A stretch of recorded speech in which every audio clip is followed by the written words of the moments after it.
Salam sejahtera di dalam Tuhan Yesus Kristus. Kembali bertemu di dalam catatan Dansis pada saat ini. Dan pagi ini saya mau membagikan sebuah kisah yang saya alami tadi pagi. Nah, saudara sekalian, sebagai warga negara yang baik, saya hendak berencana untuk memperpanjang surat izin mengemudi saya. Tentu saya sudah cari tahu informasi yang bagaimana. Dan saya dapati bahwa kita harus antri untuk mendapatkan kesempatan itu sejak pagi. Kenapa? Karena memang kuotanya dibatasi hanya 100 pembuat atau yang memperpanjang surat izin mengendaranya. Hanya 100 saja kuotanya.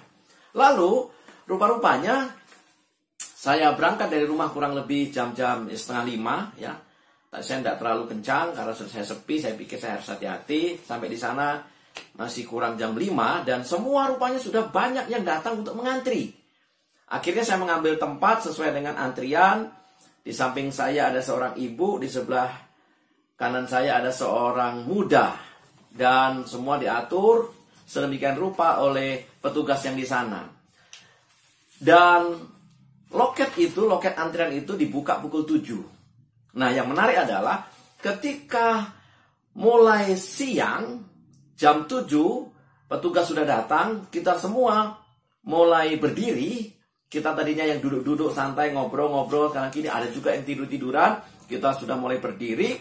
Ada hal yang aneh. Kenapa? Karena ibu yang di sebelah saya merasa ada sesuatu yang beda. Dia sampaikan ke saya, "Pak, sepertinya kok di samping saya kok ada 2 orang baru ya? Wah, ini pasti orang ini menyerobot ini." Karena apa? Sejak jam 5 kita tidak lihat. Dan saya juga memang tidak melihat ada seorang yang 2 orang pemuda di samping ibu tadi. Yang ada adalah bapak-bapak yang sudah sepuh, rambutnya agak putih. Nah, singkat cerita, kita terus bergerak, dilayani satu persatu, dan ibu ini merasa kurang nyaman dan dia melaporkan kepada petugas yang di sana. Dan pada waktu dilaporkan, sempat terjadi kericuan kecil karena merasa tidak terima. Orang tadi merasa bahwa, "Loh enggak, saya mengantri." Akhirnya ditanya, "Bagaimana ibu?" Ya, ibu katakan, "Jam 5 kami sudah di sini dan samping saya adalah bapak yang tua itu, yang rambut putih." Bapak yang tua ditanya, tapi kelihatannya agak sedikit takut. Oke, saya tidak perpanjang di sana. Intinya adalah bahwa ada penyerobotan dari 2 orang muda dan kemudian semua tetap dilayani. Walaupun saya mencatat ada catatan yang perlu saya catat pada pagi ini dari peristiwa itu. Bayangkan saudara, hanya 100 orang yang dibatasi, semua sudah mengantri, dan kita juga sudah mengantri. Bahkan saya dengar ada yang jam 4 sudah ada di situ. Luar biasa, hanya untuk mendapatkan antrian yang lebih awal. Nah, ini cara pandang kepada sebuah persoalan. Saya punya sebuah gelas yang berisi air. Nah, bagaimana Anda memandang akan gelas ini? Seseorang pasti akan berkata, "Wah, setengah penuh." Atau seseorang akan berkata, "Wah, setengah kosong." Nah, bagi orang yang mengatakan, "Wah, gelas itu setengah kosong," maka dia berpikir dengan negatif. Kenapa? Karena yang dipikir yang kosong. Tapi ketika orang yang lain mengatakan setengah penuh, dia berpikir positif. Kenapa? Karena yang dipikirkan penuhnya. Nah, demikian juga dalam hidup kita ini, kita dihadapkan kepada persoalan-persoalan. Masalah-masalah. Seperti yang saya alami tadi pagi.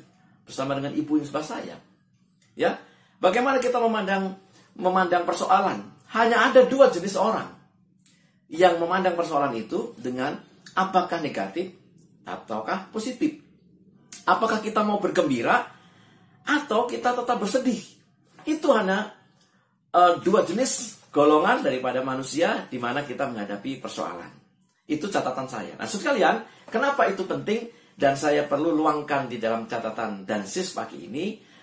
Karena begini, di dalam kitab Amsal 15 ayat 13, firman Tuhan berkata, "Hati yang gembira membuat muka berseri-seri, tetapi kepedihan hati mematahkan semangat." Apa hubungannya? Kalau ternyata dengan kejadian tadi pagi membuat saya bersedih, membuat saya kecewa, membuat saya sakit hati karena merasa dilangkai, merasa diserobot dan seterusnya, itu akan membuat saya patah semangat. Padahal masih pagi, saudara. Bayangkan kalau kita patah semangat pada sepanjang hari kita perlu beraktivitas. Nah, kemudian di kitab yang lain, Mazmur 68 ayat 4 dikatakan demikian. Tetapi orang-orang benar bersukacita. Mereka beria-ria di hadapan Allah, bergembira dan bersukacita. Dengan kata lain, saudara-saudara sekalian, Tuhan ingin kita bergembira. Tidak peduli krisis apa yang kita sedang hadapi, persoalan apa yang kita sedang hadapi. Apakah persoalan yang sedang saya hadapi tadi pagi? Apakah persoalan dirumahkan karena dampak dari COVID-19? Apakah kita hanya bekerja tetapi dikurangi jamnya? Apakah karena PSBB yang tadinya kita bisa menjemput pacar, ngantar kerja, bisa boncengan, sekarang tidak lagi bisa jemput pacar, boncengan, dan seterusnya? Segala persoalan yang kita hadapi, Tuhan ingin kita bergembira.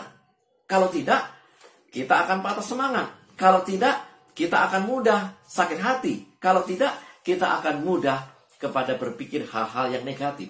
Sehingga kita akan berpikir seperti ilustrasi gelas tadi.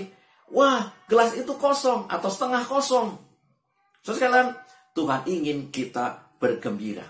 Apapun persoalan, apapun krisis yang kita hadapi, Tuhan ingin kita berbahagia, bergembira, menyanyi saja, saudara sekalian, ya. Daripada marah, kecewa, bersungut-sungut, lebih baik bergembira atau menyanyi. Kenapa? Karena dengan hati yang gembira, pikiran yang senang, ya, sebenarnya itu akan membuat sesuatu yang positif. Kita tambah sehat.